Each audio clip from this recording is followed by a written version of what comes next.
John was diagnosed with glioblastoma, an aggressive form of brain cancer, and he was 50 years old. We have four kids together. They were 9 to 19 at the time of diagnosis, and he was given 12 to 14 months to live. And he ended up passing away in November of 2021. And he was a financial advisor, very, very successful in his job. We knew it was coming. And, one of the things that I realized very quickly is you don't know what you don't know until you find out you don't know it. We had a lawyer, a CPA, we had all the things and thought we were fully set up for the business of death. I like to refer to it as, and I've got kind of blindsided on a lot of things that we didn't know we needed to know until we were in it. Welcome to Linda's Corner, where we bring more hope, healing, and happiness to the world. My name is Linda Bjork, and today we're going to be talking about the emotional and financial shock of widowhood. I'm delighted to welcome Pam Baker. Pam is the founder and CEO of Widows Who Whine, a community and app designed to help widows find connection, support, and the best friends they never knew they needed. You can reach Pam at her website, widowswhowhine.com, and I'll include that link in the show notes. Welcome, Pam. I'm so glad that you could join with me today. Thank you so much. What a pleasure it is to be here. Thank you. And we're talking about something that's very important and not often talked about. And that is when we lose a spouse, we have to deal with grief and loss and a whole lot more. So much more. We have financial concerns. We have a million unanswered questions. Will you please share your story of when you lost your husband, John? Yeah, absolutely.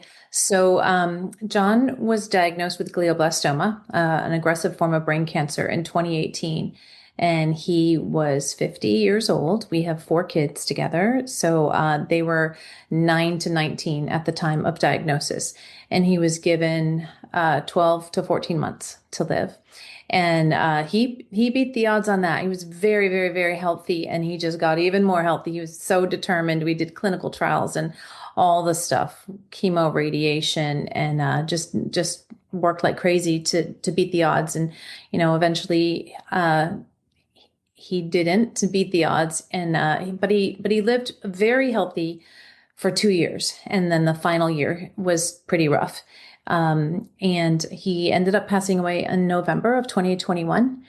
And he was a financial advisor, very, very successful in his job. We knew it was coming inevitably. We maintained our little morsel of hope, but, it was one of those that was not easy to beat. And, one of the things that I realized very quickly is you don't know what you don't know what you don't know until you find out you don't know it.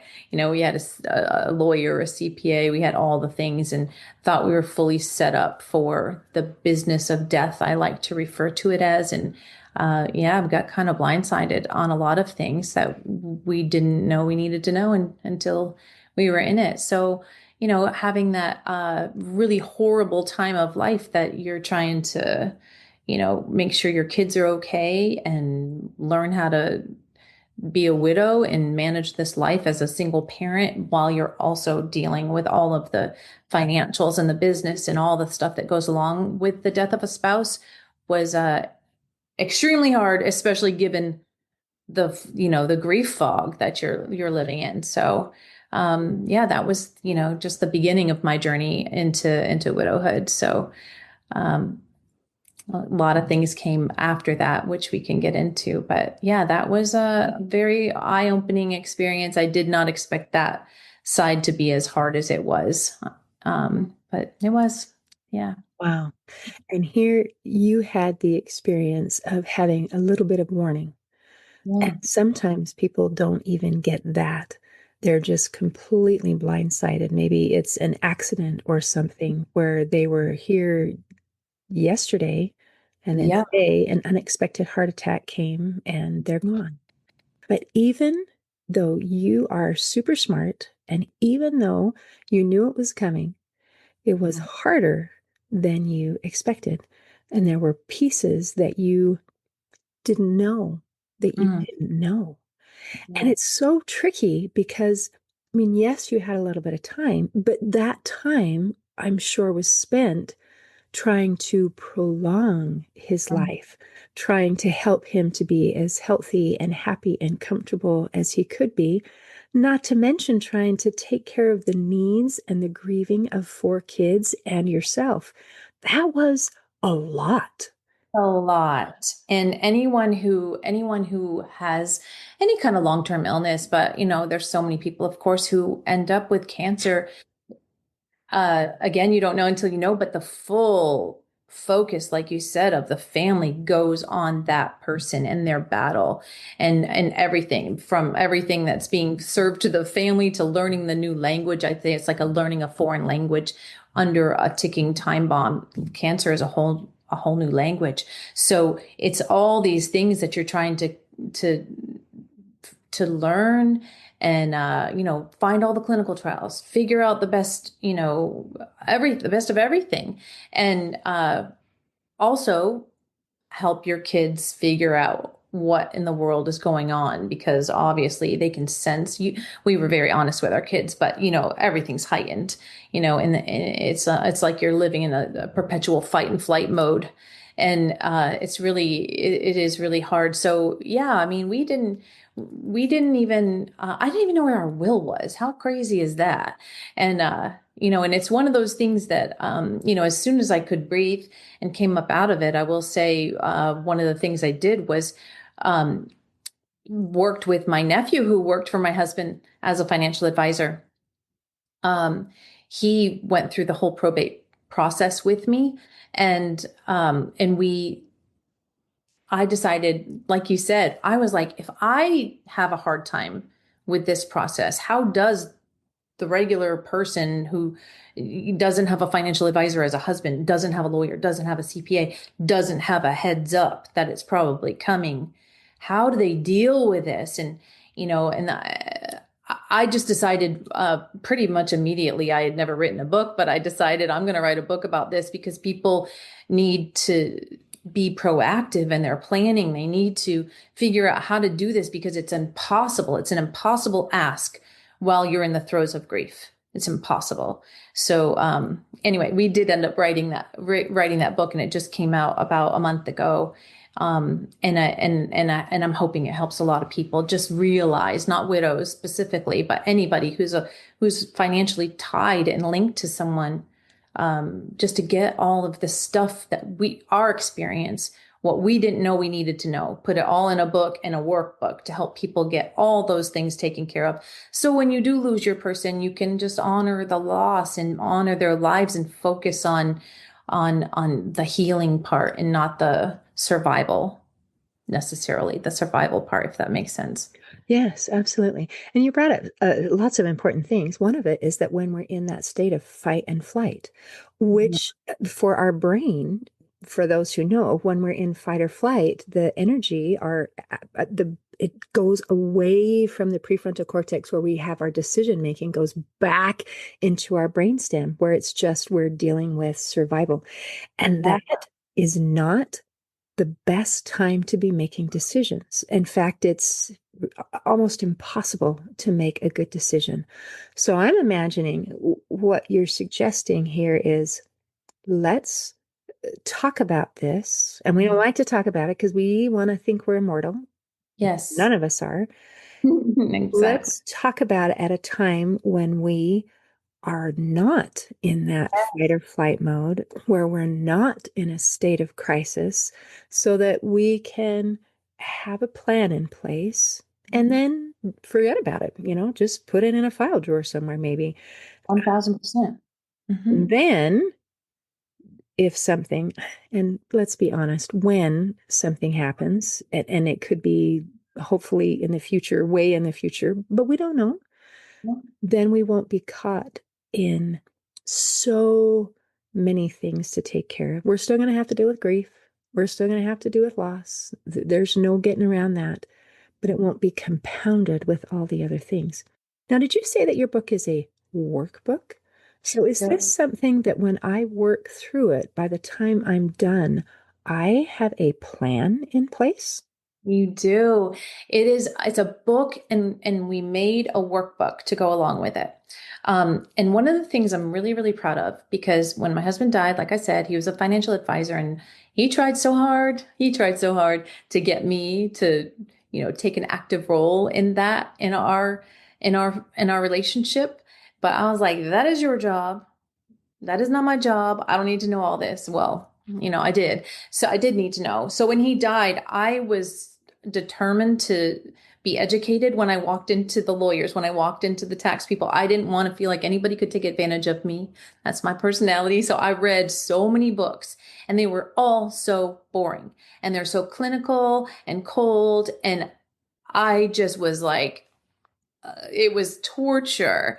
And so when I decided to do this book, I wanted it to be aesthetically pleasing to the eye. The cover's beautiful, the font, we have graphics in it, and we made it like a conversation. And I don't know if you read this book when you were pregnant or if you have children, but I read my favorite pregnancy book was The Girlfriend's Guide to Pregnancy. And it just felt like you're sitting with your girlfriends, right? I wanted to feel like that. And so I'm Pam and my nephew is Cameron. And so it's Cam. So each chapter starts with Pam and I tell a little anecdotal story about that particular topic, whether it's, where to store your passwords or how to plan a celebration of life and write it down so you don't have family members arguing over their vision of what it should look like. How to do a proper estate plan, what a trust is, how much umbrella insurance, policy insurance, like car insurance, all the things. We cover everything all the way up to a business continuation plan because my husband had his own business. So I had to sell that business.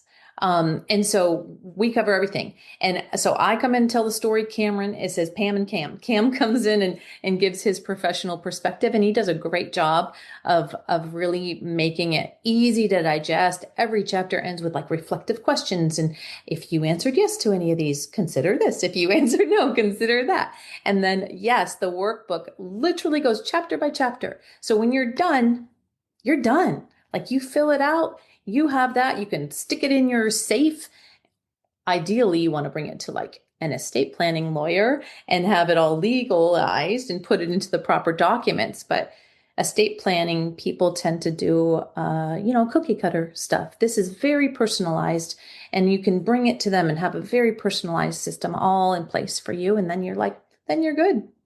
Update it every few years, anytime a little life change happens. But ideally people will have it and those you leave behind, if I did it for myself, my children can go to my book and my plan and know exactly what I want, know exactly where my passwords are, know exactly who the person who takes care of the plumbing in the house is, all of those things. So it's really awesome. And and the very first, person who gave me any feedback on the book when it came out, she said, and she's a friend of my sister's, she said, "Oh, I felt like I was sitting down having a cup of coffee with your sister." I was like, perfect. That's exactly what I wanted it to be. Like easy to take in, not overwhelming, and just really doable. Really feel like it's doable and not avoid it. Like you said, people don't like to talk about death. They don't like to think about it, but it's inevitable. Somebody that you are connected to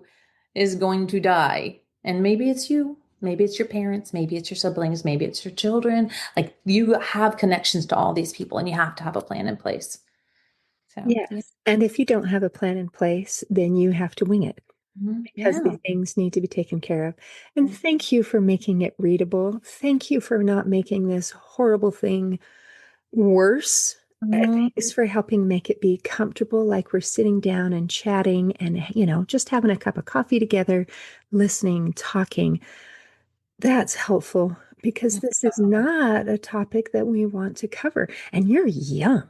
I remember when my mother-in-law was 80 and having heart issues, and they still, mum is the word. You do not talk about it. You do not think about it. And at that point, I realized she is not doing well. They have no lots. They have no plan. They have no anything. And guess who is going to have to make those decisions and pay for everything? Ta-da! So Oh. I thought, okay, well, let me do a little bit of prep now so that I get things paid for and make choices uh, before it's a stressful situation. And so I was able to get things done just in time before we lost her.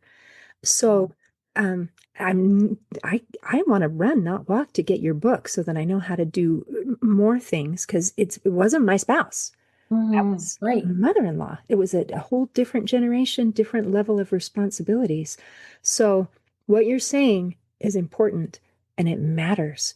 Hmm. And I know we don't really love talking about it, but we're better off if we do.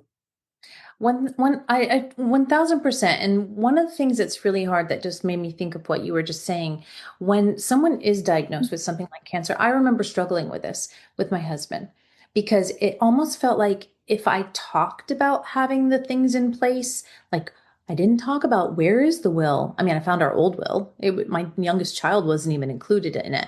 And I still know to this day, there's no way John Baker didn't have an updated will somewhere, and I don't know where it is.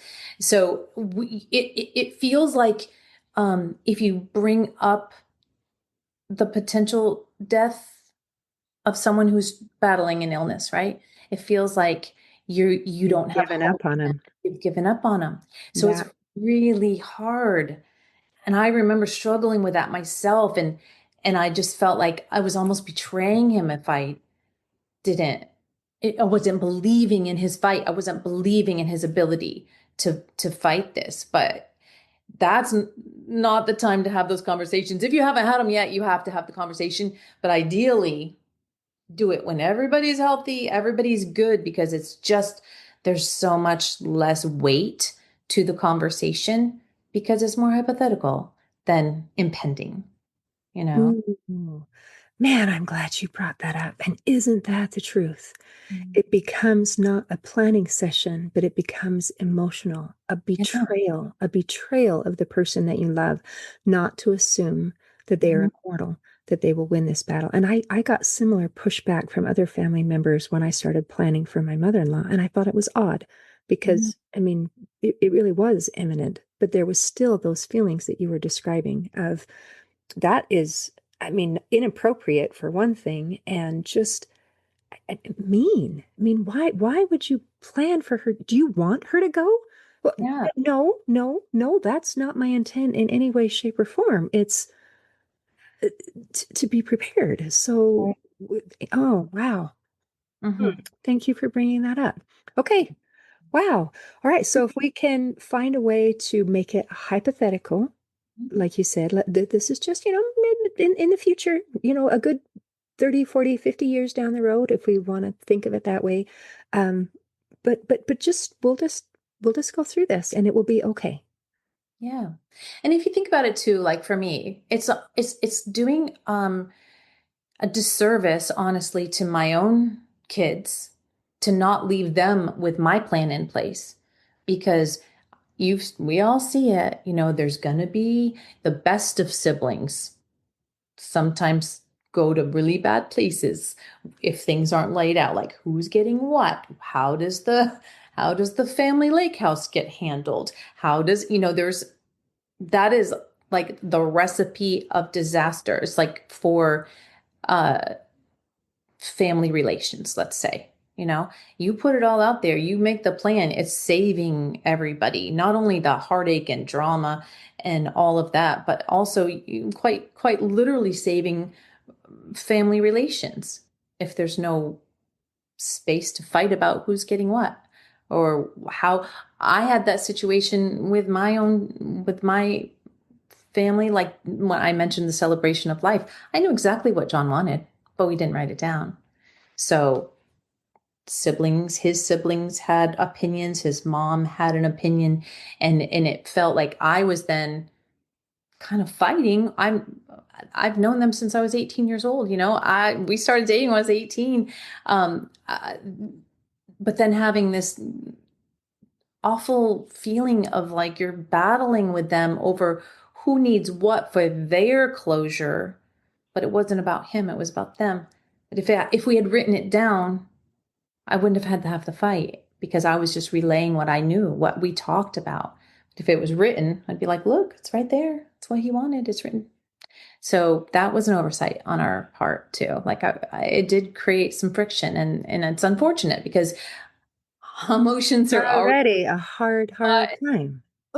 yeah, you're just adding to it. It's again a recipe for disaster if you can avoid all of that and just have it written down. Have it written down. Mm. And Yeah. it's like that old saying, if you fail to plan, you plan to fail. And there Mhm. are some things in here where because it's a high emotional time, Mhm. you can get bent out of shape pretty easily. And as you described a scenario where everyone is grieving, not just you, but siblings and parents and children, and everyone is searching for their own closure. And nobody's a bad guy when you're searching for closure. We just have differences of opinion. But I Right. think we all love the person enough to be able to honor his or her wishes if they are known, right? Yes, It's like, okay, exactly. this is what I'd like, but I love this person. And so I'm going to honor and respect his or her wishes. Good point. Yeah, because if it's written down by the person, there's no room for like there's no room for arguing over, is this what I need and this is what I'm just saying because I'm the wife? Is it, I could say whatever I want because it's what I need, but if it's written, it's not about me, it's not about you, not about you, it's about him. It's about, the person who's gone now. So, yeah, it's just proactively diffusing all of all of the potential for things going sideways. For Wow. sure. Man, that matters so much. Okay. Is it okay? Can you give us some pointers then for then estate planning? So we've talked about a lot of emotional issues and the planning and the preparation and the heartache that we can avoid, Mhm. some of the problems we can avoid. So now the next question is, what do I do? Yeah, there's so many things because I think that's why so many of our things got overlooked. We had a plan, we had things covered, but there was like the little things you didn't really think about, and so much of it is um, again easy things. The titles of your cars. I'll give you an example. I have my husband, my car, it was my car. But when I wanted, after he died, it came to a point I wanted to sell the car. I couldn't find the title, wasn't in the safe. I went to the DMV. These are I didn't want to have to deal with selling the car. So I went to like one of those places where they'll just make you an offer. Okay. But if time goes by, every like week that goes by, the offer just decreases, even if you don't put one more mile on the car. Well, I then had to go to the DMV and then I had to order the title. And then when the title came back, my name wasn't on it. It was under my husband's name because he's the one that went and did it. So then I had to do the death certificate thing, whatever. And all that time went by. I ended up losing like $1,500 on the sale, even though I didn't have one single more mile on the car because of just the process of me not A, knowing where the title was, and B, not having my name on the title. So like having everything have both if you're in a married situation, you're thinking about that.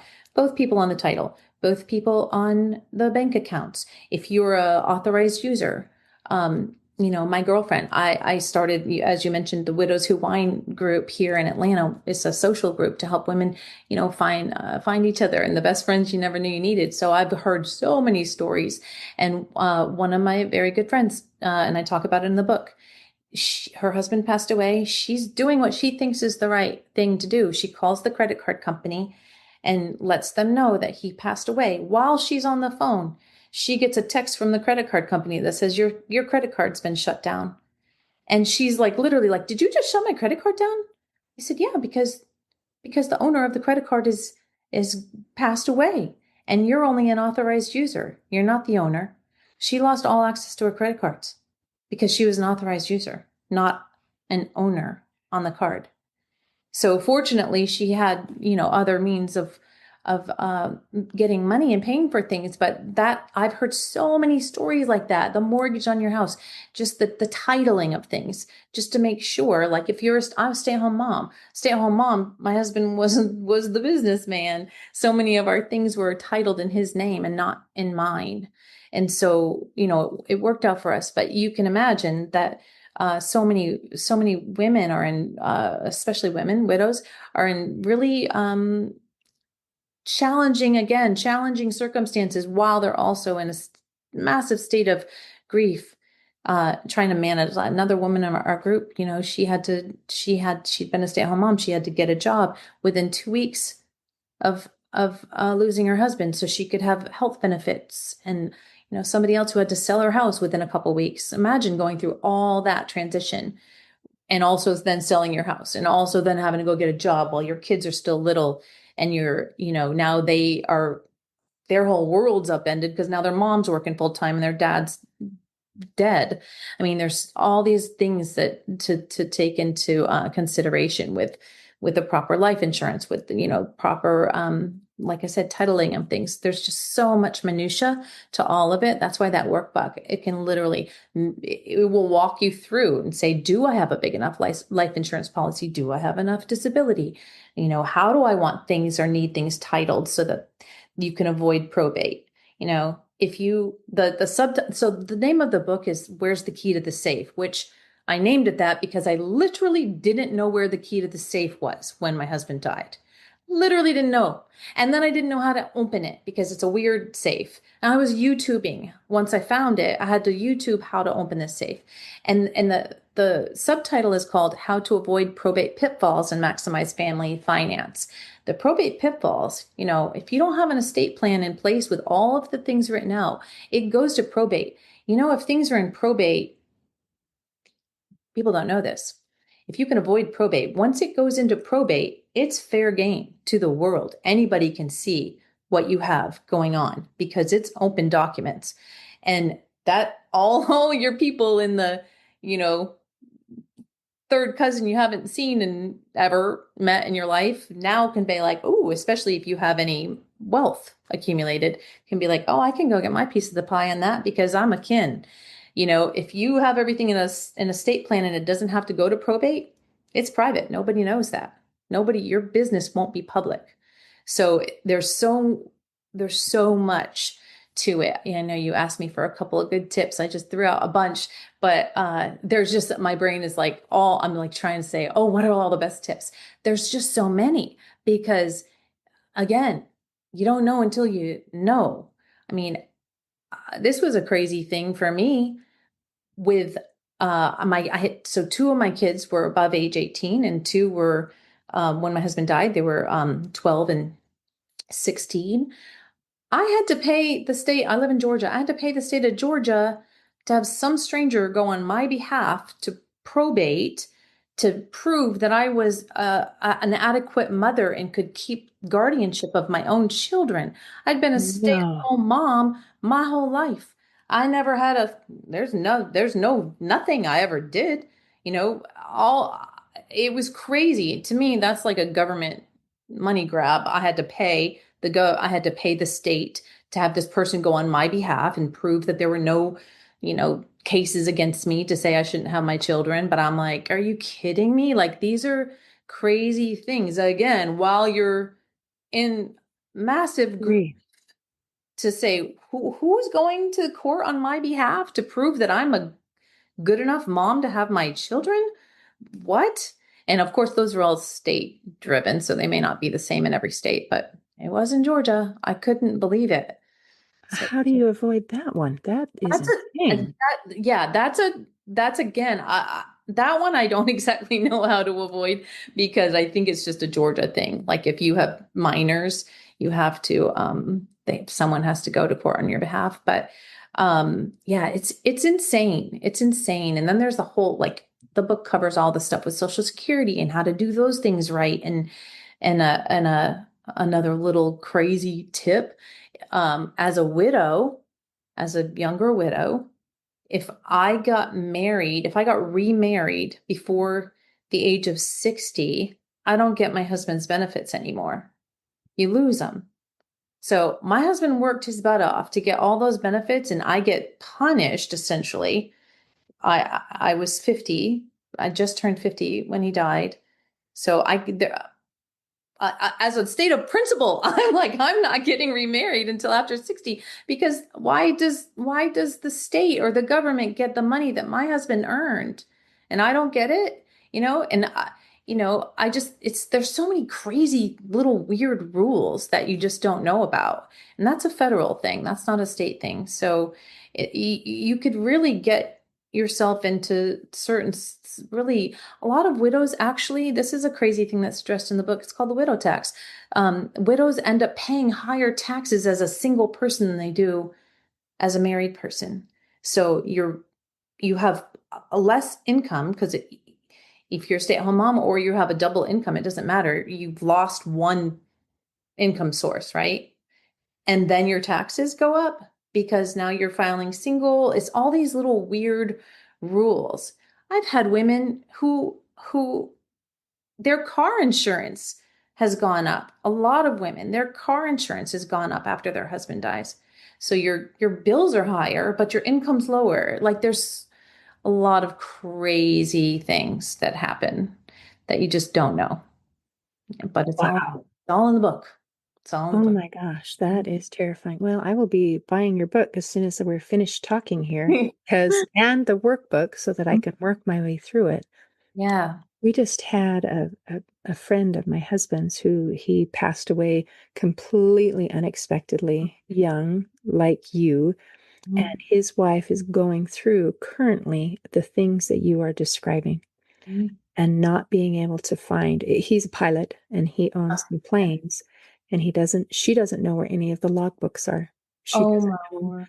And the value of the planes diminishes significantly if you don't have the proper paperwork. And she has no idea where it is, where they are. Um, Mhm. and so these sort of things with our conversation right now are hitting home even more than they would be usually because we're seeing it. Mhm. It hurts. It Yeah. adds insult to injury. Mhm. Everything is changing for her. Mhm. And finances are, it's a mess. Mhm. So I appreciate what you have done and taking a bad situation and saying, well, out of this bad situation, at least I can help the next person. Yeah. I wish I had known about this sooner.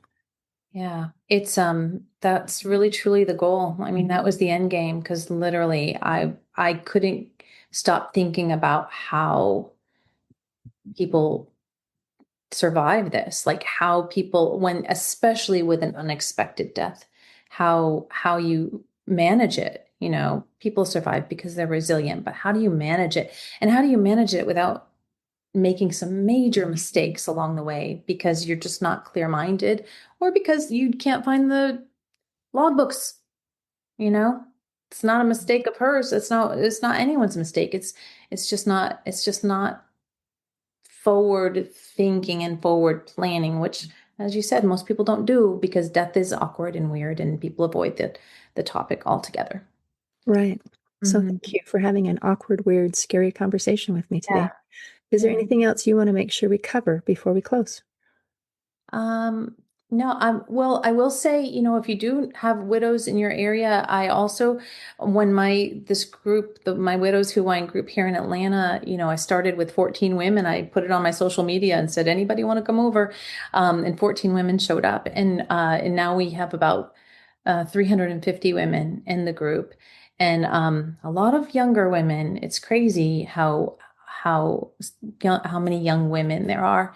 And so I had a lot of people reaching out to me around the country saying, do you have anything like this in, Oklahoma, Pennsylvania, New York? And so I actually worked with an app developer and created an app that's called Widows Who Wine. It's in the app stores now. I'm very particular, so I keep tweaking it and I haven't fully published it, but it is out there already. So it is in app stores, Widows Who Wine. And the idea is that wherever you're traveling, whatever you're doing, if I go to LA, I can look on my app and I can be like, I wonder if there's a widow event here. I wonder, it's all social events.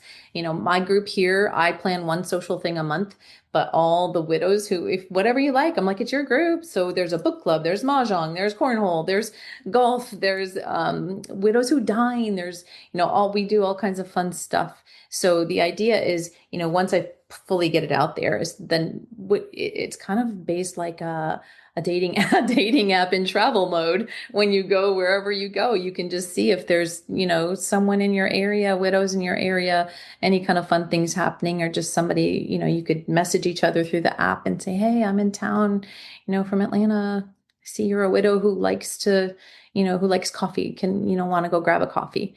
And so that wherever you are, you have someone there who gets it. We, at one of the book clubs we had, I was at the book club and this woman walked in, and I had never met her before. This was her first event that she came to, and she walked in and she just started crying. And I walked up to her and I was like, okay, what's happening right now? What can I do? And she said, I've been a widow for 10 years and this is the first time that I feel like I can breathe. And I was like, wow. And that's just that shared experience, right? She goes out with her single friends, but single friends are not widowed friends. They're not.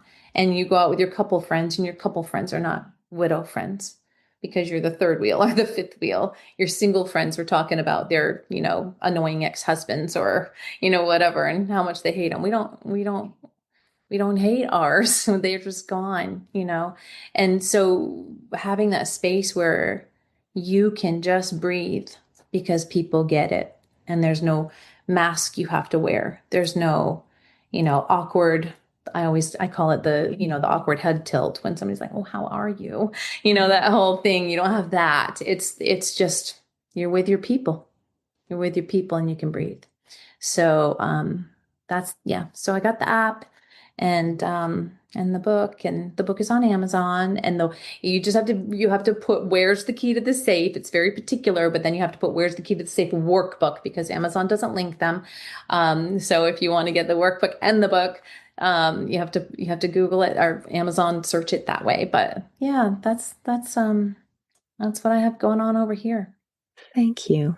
And what you have described is with the book and the workbook, this is the practical step-by-step how to manage and survive. But with your app, you're creating a social group to handle that connection and the community that we all crave. So thank you for helping the whole person. Oh, thank you. Yeah, thank you. I've not heard it that way, but thank you so much for saying that.